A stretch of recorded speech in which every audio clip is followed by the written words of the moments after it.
시편 9편 1절에서 20절까지 말씀을 살펴보도록 하겠습니다. 시편 9절의 표제어는 다윗의 시 인도자를 따라 문합변에 맞춘 노래입니다.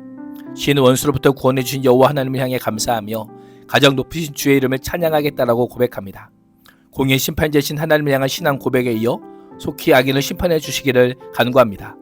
하나님이라는 승리 확신을 선포하며 열방의 모든 원수들에 대한 최종 심판을 간청합니다. 1절과 2절은 감사의 찬송입니다. 다윗은 여호와께서 원수를 멸하신 과거의 사건들을 회상하며 5개의 동사를 사용하여 하나님을 찬양하겠다는 굳건한 의지를 선언합니다. 시인은 진실함과 온전한 헌신으로 앞으로도 계속하여 여호와께 감사하겠다라고 고백합니다. 구원의 은혜에 개인적으로 감사할 뿐 아니라 여호와 하나님을 행하실 수 있는 경이로운 이적들을 세상에 널리 알릴 것을 굳게 다짐합니다. 내가 주를 기뻐하고 즐거워하며 지존하신 주의 이름을 찬송하리니 라고 고백하며 하나님을 향한 자신의 자멸적인 기쁨과 즐거움은 계속될 것이고 하나님의 창조세계와 의로우신 통치를 통해 하나님 자신을 나타내심에 감사하며 지극히 높으신 주의 이름을 찬양할 것을 고백합니다.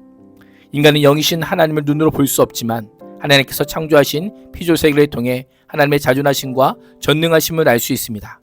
하나님께서 세상 만물을 다스리시는 영적 통치를 깨달을 때 비로소 하나님께서 공의롭고 거룩한 분이심을 알게 됩니다. 이런 하나님의 속성을 깨달은 자는 반드시 시인처럼 하나님의 이름을 찬양할 수밖에 없음을 보여주고 있습니다. 3절에서 8절은 하나님의 공의로운 통치입니다. 3절 이하에서 시인은 왜 그토록 확신 가운데 기뻐하고 즐거워하며 하나님 이름을 찬송하였는지 그 이유를 밝힙니다. 다윗은 과거 자신을 까닭없이 공격하며 비난하던 원수들이 뒤돌아서 도망쳤고 비틀비틀 넘어져서 죽었음을 회상하며 공정하신 재판장이신 주께서 보좌에 앉으셔서 공정하고 정직한 판결을 나에게 주셨기 때문이라고 고백합니다. 이를 통해 시인은 하나님을 의의 심판자로 묘사하며 하나님의 심판은 누구도 항변할 수 없을 만큼 완전하고 절대적으로 공의로운 것임을 선포합니다. 하나님의 존재하심에 의해 증거가 채택되고 절대 공의로우심에 근거하여 판결이 내려지고 전능하신 능력에 따라 판결이 진행되기에 불의한 자들은 아무도 이 일을 제기할 수 없는 것입니다. 5절과 6절은 찬양의 근거가 개인적 수준을 넘어 국제적 차원으로 확대됩니다. 시인은 주님께서 열방을 책망하시고 악인들을 멸하셔서 그들의 이름을 영원히 지우셨음을 선포합니다. 범세계적 하나님의 통치권과 열국을 심판하실 대법관으로서의 주님을 강조하고 있습니다. 주님은 옛적 이스라엘 위에 원수와 문 나라들을 멸하셨습니다. 그 결과 원수들은 영원히 자취도 없이 사라지고 그 성읍들을 뿌리채 뽑으셨으므로 아무도 그들을 기억하지 못하게 되었습니다 라고 합니다. 이 말씀은 여호수아에서 기록된 여리고성 정복 사건을 연상하게 합니다. 여리고성은 당대의 가장 견고한 성읍 중 하나로 뽑히는 철옹성과 같은 성이었습니다. 그러나 강력한 여리고성도 하나님의 권능으로 완전히 무너져 내려 폐허가 되자 후대 사람들이 그 자리에 가도 과거에 과연 어마어마한 성읍이 존재했는가라는 의문이 들 정도로 그 자취를 찾아보기 힘들게 되었습니다. 이름을 영원히 지우셨다란 이 세상에 남겨진 그들에 대한 기억을 사람들의 뇌리에서 완전히 사라지게 한다는 것으로 철저한 파멸을 의미합니다. 7절 이하는 공의로운 성품에 입각하여 세상을 심판하신 하나님을 향한 시인의 신앙 고백과 찬양입니다. 여호와의 영원성과 원수의 취약성을 대조하며 원수는 완전히 무너지지만 여호와는 영원히 보좌에 앉아 계십니다. 하나님은 세상을 공의로 심판하시며 모든 민족을 공정하게 판단하십니다 라고 고백합니다.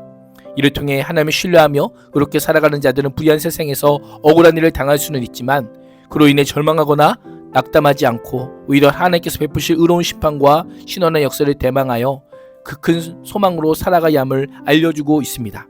9절에서 14절은 억압받는 자들의 피신처입니다. 시인은 의로우신 재판장이신 여호와께서 압제당한 의로운 자들의 피난처가 되심을 노래합니다. 악한 압제자들에게는 두려움의 대상이신 하나님께서 억울한 자들이 피할 요새시며 고난받을 때에 피신할 견고한 성이십니다. 당시 약자들은 이방 민족의 공격에 가장 취약한 계층이었는데 이제 하나님이 그들의 피난처가 되십니다. 이것이 왕이 해야 할 공정한 통치입니다. 이에 시인은 여호와여 주님을 찾는 사람을 주님께서 결탄코 버리지 않으시므로 주님의 이름을 아는 사람들이 주님만 의지합니다 라고 고백합니다. 하나님 이름을 안다는 것은 하나님을 더 깊이 신뢰하고 의지한다는 의미입니다. 하나님이 환난의 때에 피난처가 되신다는 사실을 아는 자들은 자연스럽게 하나님을 찾을 수밖에 없는 것입니다. 이를 통해 다윗은 하나님 안에서 얼마나 확고한 안보를 누릴 수 있는지를 함축적으로 알려주고 있습니다. 11절에서 시인의 시선은 이제 백성을 향합니다.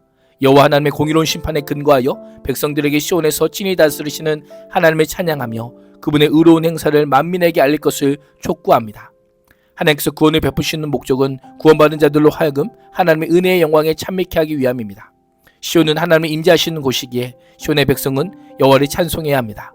12절은 그 이유를 하나님은 살인자에게 보복하신 하나님께서 억울하게 죽어간 자들을 기억하시며 고난받는 자들의 부르짖음을 모른 척하지 않으시기 때문입니다 라고 고백합니다. 하나님의 시인과 압제당하는 자들이 억울함을 갚아주시고 기억해 주시는 분이신 겁니다. 13절에서 시인은 다시 여호와를 향하여 고통 가운데 은혜를 베풀어 달라고 간구합니다. 죽음의 문에서 나를 이끌어내신 주님, 나를 미워하는 자들에게서 받는 고통을 살펴달라고 간구합니다. 보는 것은 단순한 봄이 아니라 적극적인 개입을 가리킵니다. 하나님은 죽음의 문에서도 시인을 일으키시는 분이기에 고통 속에서도 벗어나게 하실 수 있는 분임을 확신하고 있는 것입니다.